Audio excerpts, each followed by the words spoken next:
warahmatullahi wabarakatuh. Alhamdulillah. Alhamdulillah nahmaduhu wa nasta'inuhu wa nastaghfiruh wa na'udzu billahi min shururi anfusina wa min sayyiati a'malina. May yahdihillahu fala mudilla lahu wa may yudlil fala hadiya lahu. Asyhadu an la ilaha illallah wahdahu la syarika lah wa asyhadu anna Muhammadan abduhu wa rasuluh. Amma ba'du. Jamaah kajian apa? Kajian Ahad pagi Masjid Al-Ikhlas yang saya hormati dan para sesepuh yang saya hormati, terutama bapak-bapak pengurus yang memiliki sesungguhnya sudah layak pantas duduk di sini daripada saya. Ceritanya begini, kemarin ini cerita biar memotong waktu. Pak Bambang sama Ferry menemui saya, katanya yang harus mengisi sebenarnya bukan saya kan Pak Sugeng, sebagai badal pengganti. Nah itulah, terus saya tanya kepada Pak Bambang tema apa yang akan disampaikan, dan kebetulan saya secara spontan menyampaikan bagaimana kalau tentang kematian gitu. Walaupun saya sebenarnya juga belum seluruhnya menguasai tentang kematian ini, ya hitung-hitung untuk mengisi kekosongan pada hari ini. Tapi mudah-mudahan tidak terlalu mengecewakan, walaupun nanti juga ada banyak kekurangan. Jamaah kajian Ahad pagi yang saya hormati, sebenarnya tema yang diberikan oleh Pak Ferry atau Pak Bambang ini sangat luas. Stoikisme, kematian antara agama dan filsafat. Wah, ini kalau bahas agama dan filsafat saja udah nggak bisa duduk di sini mas sengaja. Ini berhari-hari ini baru bisa ketemu. Dan ini cocok untuk apa? Untuk disertasi ya. Disertasi. Cocok ini kalau saya disuruh garap disertasi mau ini jadi bagus. Karena ini 500 halaman.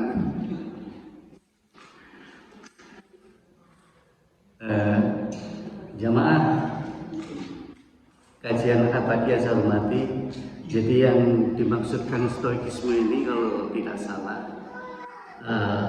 saya sudah coba membaca bahwa stoikisme adalah cara atau jalan aliran filsafat Yunani pada abad 3 sebelum Masehi yang didirikan oleh Zeno.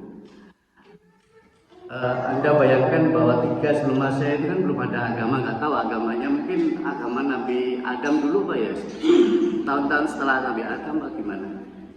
Tapi yang jelas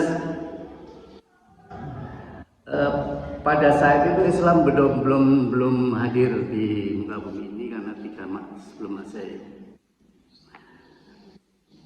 Stoikisme diartikan sebagai cara orang untuk menghadapi kehidupan, bagaimana supaya baik dalam menghadapi kehidupannya, baik dalam positif memandang suatu persoalan. Stoikisme. Makanya saya berpikir gimana ini cara memadukan antara kematian dan agama, stoikisme kematian dan agama. Akhirnya saya ambil bahwa ini yang merupakan konsep ya. Satu konsep itu kan bisa berarti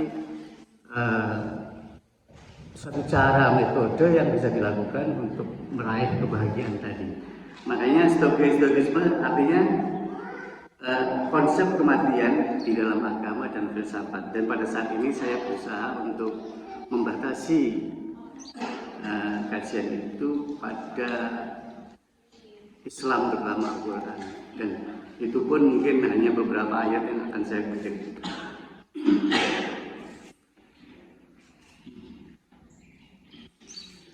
Jadi pada kesempatan ini saya hanya akan menjelaskan bagaimana agama khususnya agama Islam memberikan penjelasan tentang kematian kepada penganutnya. Jamaah kajian Ahad pagi yang saya hormati, Sesungguhnya kematian itu merupakan hal yang biasa menurut kita, dalam pandangan kita untuk sementara. Tetapi sesungguhnya kematian merupakan suatu misteri bagi manusia. Karena tak seorang pun tahu kapan datangnya kematian itu. Dan karena kita terlalu sering melihat kematian yang ada di sekeliling kita, kita merasa bahwa orang mati itu enak. Orang mati itu nggak merasakan sakit kayaknya ya. Nggak pernah kita melihat orang mati itu terus kecil-kecil gitu ya. Terus matanya mendelik seperti yang diriwayatkan dalam hadis atau gimana. Jarang kita menemukan hal itu. Tapi sesungguhnya walaupun diamnya orang yang mati itu rasanya itu seperti yang diriwayatkan dalam hadis bahwa orang sakaratul maut itu rasanya itu diriwayatkan dalam suatu hadis seperti ditebas 100 pedang berkali-kali atau dikuliti kulitnya. Rasanya seperti itu. Jadi kita melihat kayaknya enak banget matinya ya, padahal enggak juga. Karena kita belum merasakan. Ya mudah-mudahan nanti kalau waktu kita merasakan pas kita sebagai sosok yang husnul khotimah sehingga Allah meringankan kita untuk tidak merasakan azab seperti itu. Nabi sendiri ketika mau wafat, Jibril izin datang menjemput Nabi. Wahai Nabi, saya diutus Allah untuk, sebenarnya Jibril sendiri merasa enggan untuk mencabut nama Nabi, tapi karena perintah Allah, maka beliau izin pada Nabi. Oke. Nabi berkali-kali bertanya kenapa kok langsung dijawab oleh Jibril, tapi akhirnya dijawab oleh Jibril bahwa beliau diutus oleh Allah untuk membawa Nabi Muhammad SAW atau mencabut nyawa Nabi Muhammad karena Allah sudah rindukan beliau. Maka saat-saat beliau dicabut itu beliau merasakan begitu sakitnya hingga diriwayatkan tetesan air tetesan keringatnya begitu deras. Maka dia meminta kepada Allah, ya Allah, timpakan seluruh rasa sakit kematian bagian kepadaku. Maka apakah itu diijabahi sama Allah atau tidak? Yang jelas pada saat itu Nabi sempat merasa kesakitan walaupun beliau adalah seorang Nabi. Mungkin karena beliau meminta agar supaya umatnya besok kalau mati tidak terlalu sakit. Nah itu diwakilkan. Seperti kisah Nabi Isa juga begitu. Jadi kalau di dalam agama Kristen itu, jadi dosa itu ditebus dengan kematian Nabi Isa, keyakinan orang-orang Kristen. Jadi semau orang Kristen boleh melakukan apa saja ketika dia mau taubat, cuma melakukan pengakuan dosa di depan gereja sudah. Yang penting dia mengakui bahwa Isa adalah Tuhan. Jamaah kajian kajian pagi model yang saya hormati, di dalam Al-Quran disebutkan bahwa sesungguhnya kematian itu sendiri sudah ditetapkan Allah di Lauh Mahfuz pada setiap makhluk yang diciptakannya, baik itu berupa selain manusia, hewan, tumbuh-tumbuhan, semuanya ada ajal-ajal yang sudah ditetapkan oleh Allah Subhanahu wa taala. Di dalam surat Al-A'raf 34 disebutkan bahwa walikulli ummatin ajalun. Fa idza jaa ajaluhum la yastakhiruna sa'atan wa la yastaqdimun. Walikulli ummatin, dan setiap umat bisa berarti manusia, kelompok manusia ataupun segala ciptaan Allah bisa dimasukkan dengan umat. Walikulli ummatin ajalun, saat-saat kematian, batas-batas kematian, ajal. Fa idza jaa ajaluhum, maka apabila datang ajalnya, saat harus dia mati, la yastakhiruna wa la yastaqdimun, maka tidak ada seorang pun yang dapat atau mampu menahan kematian itu atau mendahulukan. Makanya ada contoh ketika orang mati itu saya pernah membaca di satu berita bahwa supaya dia mati dia berada dalam bangkar di pelindungan, tapi pada akhirnya dia malah kematiannya malah mengerikan karena tidak ada yang menolong dia pada saat itu. Definisi kematian dalam beberapa agama, jadi kematian menurut beberapa agama berbeda-beda ya.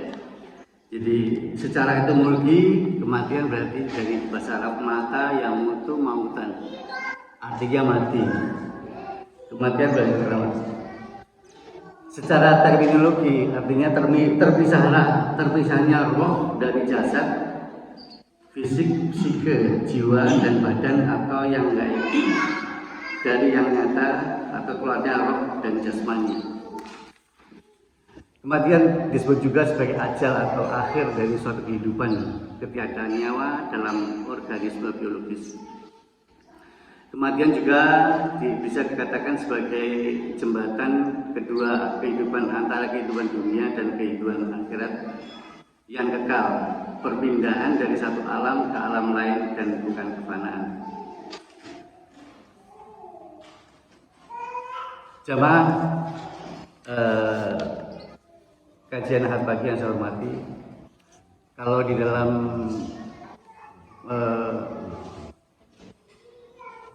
Jawa, agama Jawa atau keyakinan orang Jawa bahwa kematian itu adalah sangkan paraning dumaji, artinya sangkan paraning dumaji itu bagaimana jiwa yang ada itu akan kembali pada asal mulanya. Jadi di dalam keyakinan kejawen itu tidak ada yang namanya Tuhan yang Maha Esa atau yang tertinggi, tapi dia lebih meyakini bahwa alam ini ada penguasanya. Ya, penguasanya itu barangkali mempunyai istilah tersendiri. Kalau dalam Hindu Sang Hyang Widi atau dalam Buddha itu disebut sebagai Brahman. Jadi kalau dalam bahasa dalam keyakinan Jawa bahwa kematian itu adalah bagaimana makhluk hidup atau manusia itu akhirnya setelah batas waktu usianya habis karena tua atau karena sakit akhirnya akan kembali kepada yang menciptanya. Kemudian menurut Hindu dan Buddha, dalam konsep Buddha pada dasarnya hampir sama antara agama Hindu dan Buddha. Kalau dalam agama Hindu ada konsep reinkarnasi, jadi kalau orang mati itu pasti akan kembali, dan kembalinya itu akan sesuai dengan karma atau pahala. Dalam bahasa Islam sebagai pahala. Kalau dia orang jelek, maka sama ini dengan budaya konsepnya. Cuman kalau Buddha itu namanya bukan reinkarnasi tapi purna bawa, artinya kembali ke alam. Jadi ketika kembali bisa jadi kalau orangnya jelek, kalau menurut keyakinan Hindu itu dia bisa jadi binatang. Kemudian nanti setelah jadi binatang dia akan berusaha menjadi binatang yang baik, akhirnya dia akan meningkat menjadi manusia kembali, dan ketika dia dalam hidupnya beramal baik maka dia akan mengalami moksa. Moksa ini adalah ketika jiwa manusia tadi yang setelah mengalami reinkarnasi atau sudah bersih, dan moksa ini adalah ketika jiwa seseorang tadi bersatu dengan Brahman. Kalau di dalam bahasa Hindu atau Buddha itu, Hindu terutama itu kalau menyebut jiwa itu Atman. Atman dan Brahman menyatu, akhirnya terjadilah moksa, dan disitulah manusia mendapatkan kebebasan. Orang Buddha mengatakan bahwa kehidupan ini adalah penderitaan. Jadi orang hidup sudah menderita, dan cara untuk menghilangkan penderitaan adalah menghilangkan semua keinginan. Makanya orang Buddha itu nggak ada yang tak menikah atau sering bertapa, karena mereka ingin segera moksa, kembali pada Tuhan. Sementara kalau di dalam agama Samawi itu agama Yahudi, Kristen dan Islam hampir sama, hampir serupa. Jadi kematian adalah ketika terlepasan roh dari tubuh manusia, kemudian akhirnya diminta pertanggungjawaban di hadapan Allah Subhanahu wa taala. Kemudian kalau di dalam orang-orang ateis, orang komunis itu beda lagi. Kalau orang ateis, orang komunis itu mereka karena tidak percaya Tuhan, jadi hidup semaunya, semau gue. Jadi apapun yang akan aku lakukan nggak ada pertanggungjawabannya. Kalau orang ateis, orang komunis. Jadi ketika orang ateis itu meninggal ya sudah. Jadi hidupnya mati sampai di dunia itu aja, dia tidak akan hidup lagi. Itu keyakinan orang komunis dan ateis. Saya ada beberapa teman yang seperti itu. Jadi ada yang punya keyakinan walaupun dia orang Islam, hidup itu kan cuma sekali, nggak akan kembali lagi, mati ya mati seperti itu. Nah ini yang sangat disayangkan, kadang-kadang pemahaman orang karena kurang sering mendapatkan pencerahan menjadi seperti itu. Dan itu ada tugas jadi para ulama atau para seperti semua yang ada dalam masjid ini mungkin punya kewajiban untuk menyampaikan bahwa kehidupan setelah kehidupan dunia atau kehidupan yang harus kita lalui, dan itu lebih panjang dan lebih abadi. Jemaah yang saya hormati, menurut Al-Quran terpisahnya ruh dan jasad dan hidup adalah bertemunya ruh dan jasad. Kalau hidup itu bertemunya ruh dan jasad, bahwa sebenarnya di dalam Islam diajarkan bahwa kehidupan manusia itu sudah 2 kali dan kematiannya 2 kali. Jadi 2 kali hidup, 2 kali mati. Di dalam Al-Quran disebutkan di dalam surat Al-A'raf 172, A'udzubillahi minasyaitonirrajim. Wa idza akhadha rabbuka min bani adama min dhuhurihim dzurriyyatahum wa ashhadahum ala anfusihim alastu bi rabbikum qalu bala syahidna an taqulu yaumal qiyamah inna kunna an hadza ghafilin. Jadi sebelum manusia dilahirkan ke dunia, seluruh jiwa manusia dikumpulkan di alam barzakh, dan inilah disebut sebagai kematian pertama. Jadi sebelum manusia itu berkumpul di alam barzakh, ketika itu Allah mengambil sumpah kepada seluruh manusia yang ada di alam barzakh. Wahai manusia, wa idza qadha rabbuka min bani Adam, maka Allah mengambil sumpah kepada seluruh Bani Adam yang masih dalam area. Alastu bi rabbikum, apakah aku ini Tuhanmu? Bala, qala bala, ya Allah, kamu ada Tuhan kami.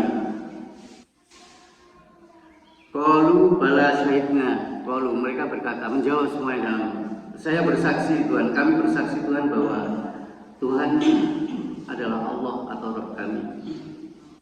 Antakulu yaumil qiyamah, Allah bermaksud dengan mengambil persyahadatan mereka itu adalah agar mereka ketika saat hari kebangkitan nanti tidak akan ngeles, tidak akan berkilah ketika manusia di dunianya melakukan perbuatan yang melanggar ajaran-ajaran Allah, tidak mentaati perintah-perintah Allah, maka ketika di alam kebangkitan ditanya, kenapa kamu tidak beribadah kepadaku? Kenapa kamu tidak bersyukur kepadaku? Maka padahal kamu telah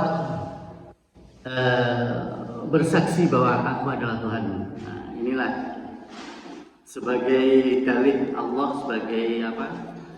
Sebagai dasar Allah untuk menolak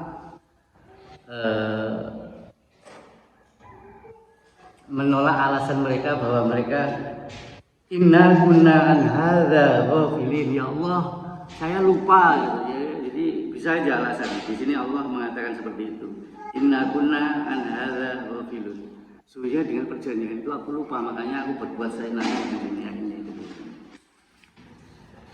Jamaah yang saya hormati, kemudian dalam ayat lain dalam surat Al-Baqarah, sebelum ini saya lanjutkan lagi bahwa tadi kematian pertama, kemudian Allah menghidupkan manusia, dan itu saat manusia berada di bumi saat ini, kehidupan manusia pertama. Kemudian Allah mematikan, dan kemudian ketika Allah mematikan, seluruh jiwa-jiwa ini akan diletakkan kembali ke alam barzakh. Di alam barzakh ini adalah, artinya alam barzakh adalah pembatas antara alam akhirat dan alam dunia. Di sini para jiwa-jiwa yang kotor atau jiwa-jiwa yang berdosa dan jiwa-jiwa yang bersih atau yang soleh, semuanya melihat di dalam alam barzakh diibaratkan sebagai kaca, tapi nggak bisa tembus. Dia melihat bagaimana siksa, sampel siksa ya katanya itu, siksaan yang diberikan di sana ditunjukkan oleh Allah, tunjukkan. Kemudian juga bagaimana kenikmatan di surga ditunjukkan oleh Allah, setiap hari ditunjukkan. Makanya bagi orang-orang yang soleh ketika di alam barzakh, maka mereka diibaratkan oleh dalam suatu riwayat, mereka ditidurkan seperti ya nggak melihat apa-apa karena dia sudah diperlihatkan surga, kemudian ditidurkan. Tetapi untuk yang berbuat dosa maksiat ketika di bumi kemudian belum bertobat, maka diperlihatkan Allah azab setiap hari di neraka itu, diperlihatkan setiap hari.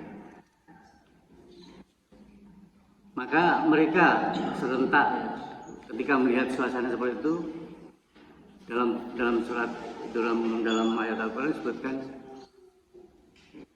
mereka berdoa kepada Allah, Rabbana, ya Tuhan kami, absorna, aku telah melihat, ya Allah kami telah melihat siksa yang kau tunjukkan, wa sami'na, dan kami mendengar sendiri jeritan-jeritan siksaan yang begitu pedih. Farjina, maka ya Allah kembalikanlah saya ke dunia. Farjina na'mal solihan, maka tentu aku akan beramal soleh, tentu aku akan beribadah kepadamu, dan aku akan menjadi orang-orang yang meyakini zatmu, begitu. Jadi tapi karena sudah berada di sana, maka itu sebagai gambaran bagaimana sebelum hari ba'ats, hari pembangkitan, hari kebangkitan, para pendosa semuanya setiap hari ditunjukkan seperti itu. Sementara orang yang saleh ditudurkan oleh Allah, maka ketika dibangkitkan di hari kiamat, mereka merasa bahwa mereka baru tidur semalam rasanya. Padahal kalau di alam barzakh, menunggu alam penungguan itu bertahun-tahun, beribu-ribu tahun baru dirasakan, mereka merasakan siksanya. Di dalam Al-Quran surat Al-Baqarah disebutkan bahwa A'udzubillahi minasyaitonirrajim, Allah menyampaikan kepada orang-orang yang ingkar kepada beliau, kaifa takfuruna billahi wa kuntum amwatan fa ahyaakum tsumma yumitukum tsumma yuhyikum tsumma ilaihi turja'un. Mengingatkan kembali bahwa mengapa kamu sekalian kafir, mengapa kamu sekalian ingkar kepadaku, kaifa takfuruna billah, denganku, dengan Allah, wa kuntum, kamu itu tentunya jiwanya sudah paham, wa kuntum amwatan, kamu tak matikan dua kali. Fa'ahyakum, kemudian kamu hidupkan. Tsumma yumitukum, kemudian aku matikan lagi. Tsumma yuhyikum, kemudian aku hidupkan kamu kembali. Nah, hidupkan kembali ketika pada saat hari Ba'ats, di mana nyawa-nyawa dikembalikan pada tubuh-tubuh masing-masing. Tsumma ilaihi turja'un, kemudian padaku kamu dikembalikan. Jamaah,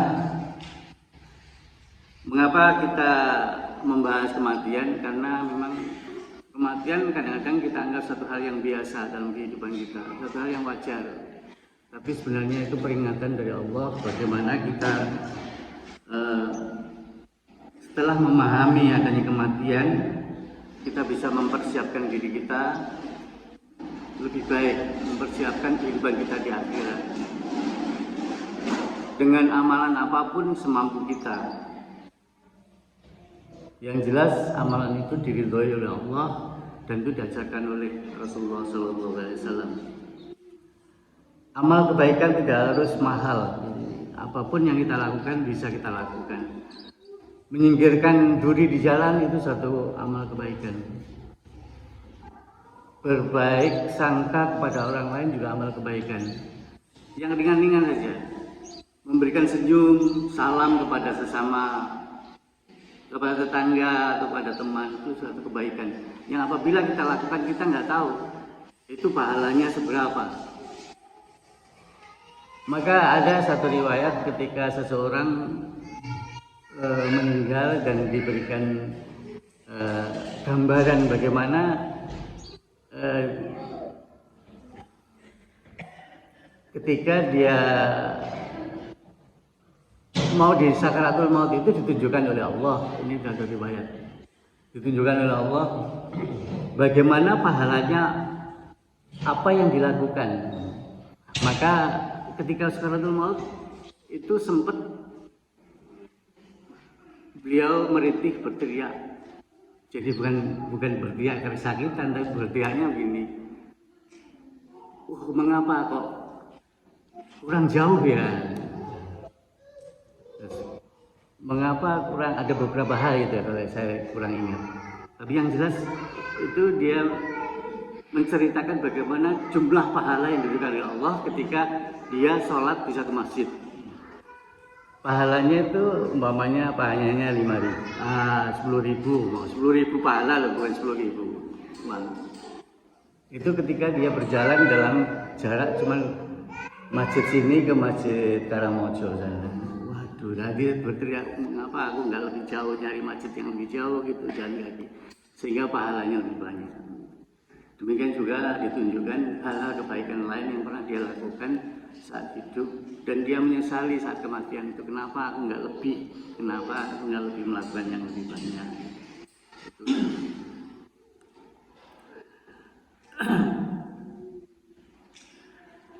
Jemaah, jadi di samping itu mengingat kematian itu kita perlukan, karena dengan mengingat kematian setidaknya kita dapat memperbaiki introspeksi diri, selalu muhasabah. Di dalam Al-Quran disebutkan bahwa A'udzubillahi minasyaitonirrajim, ya ayyuhalladzina amanu, wahai orang-orang yang beriman, la tulhikum amwalukum wala auladukum, jangan kamu jerumuskan, jangan kamu hancurkan, la tulhikum, jangan kamu terpedaya ya, janganlah kamu terpedaya oleh amwalakum wala auladukum, oleh harta dan anak-anakmu, an dzikrillah. Oh, jangan kamu lalaikan, jangan kamu lalai an dzikrillah. Jadi jangan sampai kehidupan dunia ini melalaikan kita untuk ingat kepada Allah. La tulhikum amwalukum, harta-harta kita menjadi kita lalai kepada Allah. Demikian juga karena anak kita menjadi lalai kepada Allah. Wa may yaf'al dzalika, maka barang siapa yang lalai hanya karena mengurusi harta bendanya, kemudian mengurusi anak-anaknya, melupakan Allah, Allah menjadi tidak penting di mata dia, karena dia merasa bahwa Hartalah yang akan menyelesaikan masalah kehidupan. Kemudian anaklah yang menjadi kebanggaan dirinya. Sehingga harus dia utamakan, sehingga sholatnya mungkin ditinggalkan atau apanya karena mengurusi itu. Maka Allah memperingatkan di sini, ya ayyuhalladzina amanu la tulhikum amwalakum wala auladukum an dzikrillah. Wa may yaf'al dzalika fa ulaika humul khasirun. Maka barang siapapun yang melakukan hal itu, sungguh mereka termasuk orang-orang yang merugi, sangat-sangat merugi. Jamaah sidang Jumat, jamaah kajian pagi yang saya hormati. Jadi seperti yang saya katakan tadi, apapun kebaikan itu jangan kita pandang harus yang berat, harus yang mahal. Harus selalu kita lakukan. Termasuk zikir, ingat kepada Allah. Kadang-kadang kita abai, ingat kepada Allah hanya pada saat kita sholat, hanya pada saat kita mengadakan pengajian. Tapi ketika hari-hari biasa kita lupa kepada Allah. Dan zikrullah itu berbagai macam cara. Bagaimana kita dalam keseharian bisa melafalkan kalimat subhanallah wa bihamdih subhanallah ya alim, itu kalimat yang paling besar pahalanya. Apabila kita lafalkan setiap hari, betul-betul pahalanya tidak bisa terukur besarnya. Kemudian kita sering mengamalkan sholawat pada Nabi, kemudian membaca la ilaha illallah wahdahu la syarikalah lahul mulku wa lahul hamdu yuhyi wa yumiitu wa huwa ala kulli syai'in qadir. Itu kita lafalkan setiap hari. Padahal itu sesungguhnya dengan melafalkan itu akan membuka kemudahan dalam hidup. Ini ada satu hadis yang mengatakan seperti itu. Dengan mengucapkan subhanallah wa bihamdi subhanallah alim, otomatis di situ kita sama saja dengan membuka hubungan dengan Allah, membuka kedekatan dengan Allah. Ketika Allah dipuji, maka arsy Allah berguncang, hambaku memujiku, seperti itu. Apabila kita mengucapkan pujian itu, maka Allah akan memperhatikan siapa yang memuji aku. Maka doa apapun yang kita ucapkan akan diterima oleh Allah dan insya Allah akan dijabah. Kemudian juga lafaz la ilaha illallah, terutama la ilaha illallah wahdahu la syarikalah, ini satu senjata bagi kita untuk menjauhkan diri kita dari godaan, gangguan atau tipu daya iblis dan setan. Kemudian dalam ayat selanjutnya, wa anfiqu mimma razaqnakum min qablu, dan infakkan wa anfiqu mimma razaqnakum, dan berinfaklah dari apa yang telah aku berikan kepadamu. Min qablu ayati ahadakumul maut. Jadi berbanyak-banyaklah kita setelah mengingat kematian, diajarkan oleh Allah bagaimana kita mengatur kehidupan kita di dunia ini, termasuk juga kita gemar berinfak atau bersedekah. Dan ini bisa kita lakukan tidak harus dengan uang. Jadi seperti yang saya katakan tadi, senyum itu pun dengan sedekah, kemudian berbaik dengan tetangga juga sedekah sama.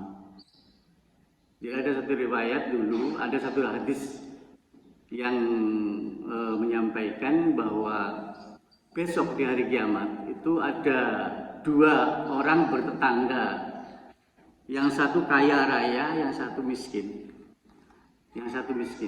Yang kaya suka bersedekah, yang miskin nggak pernah. Kemudian yang kaya udah haji, yang apalagi nggak pernah haji. Tapi ketika di akhirat nanti itu keduanya masuk surga yang sama. Wah, ini yang miskin kaget yang kaya kaget. Loh, kamu kan Pak Fulan toh, tetangga saya, kok sama-sama di saya? Apa yang kamu lakukan gitu?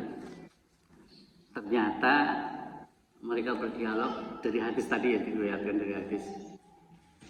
Si Fulan ini ketika Pak Haji bersedekah di setiap tahun, banyak orang datang ke rumahnya bersedekah, dia hanya berdoa kepada Allah, ya Allah, seandainya aku engkau berikan kekayaan seperti Pak Haji, tentu aku melakukan hal yang sama. Nah, disitulah Allah mengijabahi apa yang diinginkan oleh si miskin, sehingga sekalipun dia tidak melakukan sedekah yang begitu banyak tiap tahun zakat, melakukan zakat mal, mengundang orang, tapi beliau diberikan Allah pahala yang sama dengan orang yang kaya tadi. Karena apa? Karena hatinya berkata demikian. Demikian juga ketika dibuka lembaran pahalanya ada pahala haji. Kaget si kaya.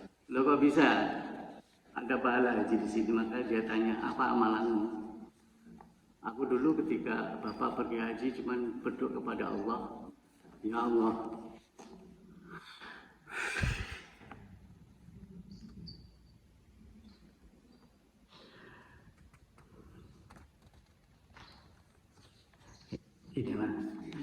inilah kerahiman Allah. Jadi Allah begitu rahim, begitu rahman, rahim kepada umat manusia. Ketika orang miskin pun akhirnya yang berkeinginan mendapat pahala dari Allah, hanya berdoa, ya Allah, saya tidak bisa haji, tapi saya ingin haji.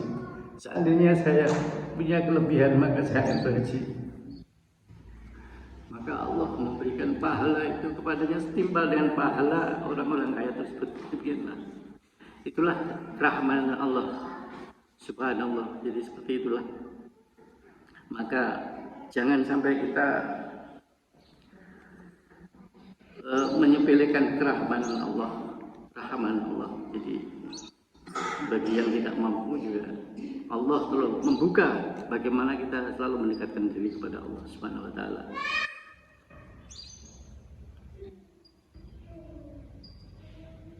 Kemudian pada ayat selanjutnya, wanfiqu mimma razaqnakum min qabli ayyatiyakumul maut. Diperingatkan oleh Allah, jadi kamu berbuat baiklah, bersedekahlah sebelum datang tiba waktunya mati kematian kepada kamu. Fayaqulu, maka kalian akan mengatakan Robbi laula hartani. Jadi orang-orang yang bersalah itu akan mengatakan Robbi laula akhartani ila ajalin qarib. Ya Allah, seandainya kau tunda kematianku dalam jangka yang dekat sekali, berikankan aku waktu, jangan kau cabut nyawaku. Fa'asaddaqo, maka aku akan bersedekah. Fa'asaddaqo fa'akum minas sholihin, dan aku akan menjadi termasuk bagian-bagian dari orang soleh yang kau ridhoi. Wala yu'akhirullah, maka Allah menjawab, Allah tidak akan mengakhirkan kematian ajal seseorang atau ajal siapapun. Wala yu'akhirullahu nafsan idza jaa ajaluha, apabila datang ajalnya. Wallahu khabirun bima ta'malun, dan ketahuilah bahwa Allah Maha mengamati apa yang kamu kerjakan. Jamaah kajian Ahad bagi yang saya hormati, jadi diantaranya itu fungsi dari kita mengingat kematian. Kemudian apakah mati itu bisa ditunda ya? Apakah kematian itu bisa tunda? Sebenarnya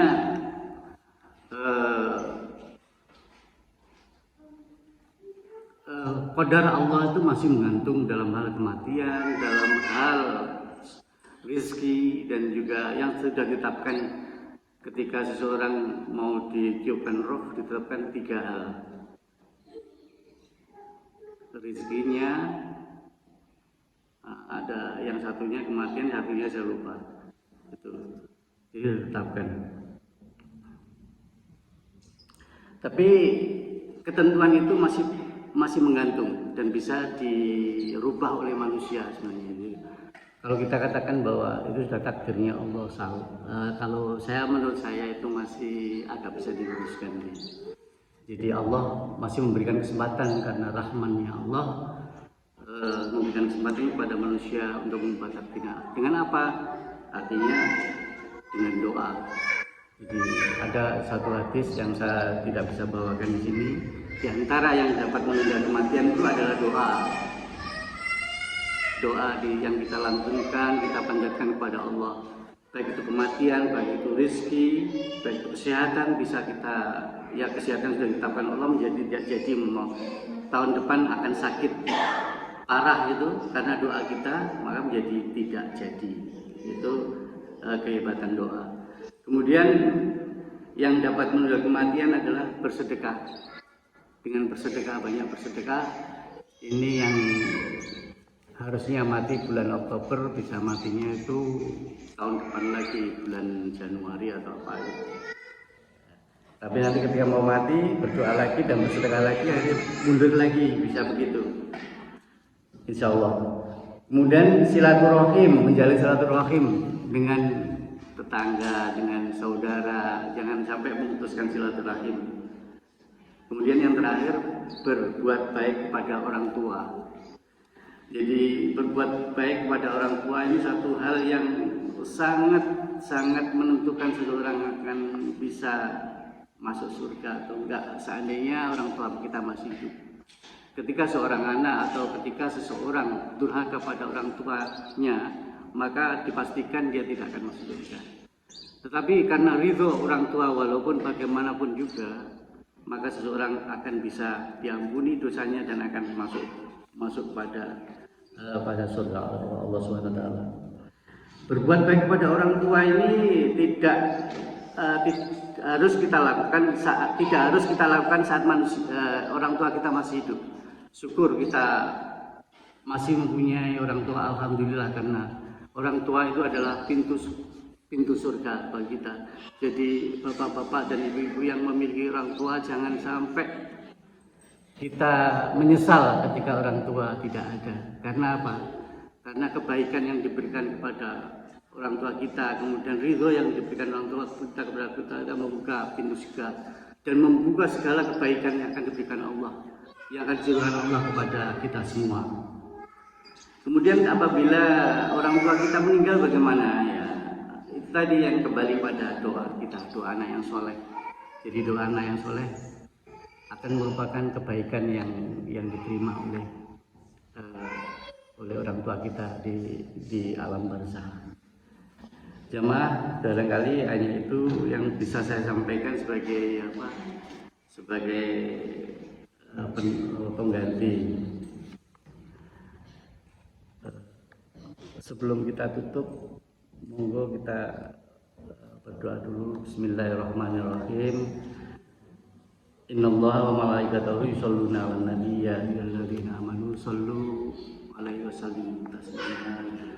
Allahumma sholli wa sallim ala sayyidina Muhammad wa ala ali sayyidina Muhammad fil alamin innaka Hamidum Majid. Allahumma ighfirli wa liwalidayya warhamhuma kama rabbayani shaghira. Allahumma ighfirli wa liwalidayya warhamhuma kama rabbayani shaghira. Allahumma ighfirli wa liwalidayya warhamhuma kama rabbayani shaghira. Allahumma ighfir lil muslimina wal muslimat wal mu'minina wal mu'minat al ahya'i minhum wal amwat innaka qaribun mujibud da'wat ya qadhiyal hajat. Allahumma ighfir lana dhunubana wa kaffir anna sayyi'atina wa tawaffana ma'al abrar. Allahumma rabbana dhalamna anfusana wa illam taghfir lana wa tarhamna lanakunanna minal khasirin. Rabbana la tu'akhidna in nasina aw akhtana. Rabbana wa la tahmil alaina isran kama hamaltahu 'alal ladzina min qablina. Rabbana wa la tuhammilna ma la taqata lana bih wa'fu anna waghfir lana warhamna anta maulana fansurna 'alal qaumil kafirin. Allahumma inni as'aluka salamatan fid din wa afiyatan fil jasadi wa ziyadatan fil ilmi wa barakatan fil rizqi wa taubatan qoblal maut wa rahmatan indal maut wa maghfiratan ba'dal maut wal afwa indal hisab. Rabbana atina fid dunya hasanah wa fil akhirati hasanah wa qina adzabannar. Subhanaka rabbika rabbil izzati amma yasifun wa salamun alal mursalin walhamdulillahi rabbil alamin. Assalamualaikum warahmatullahi wabarakatuh.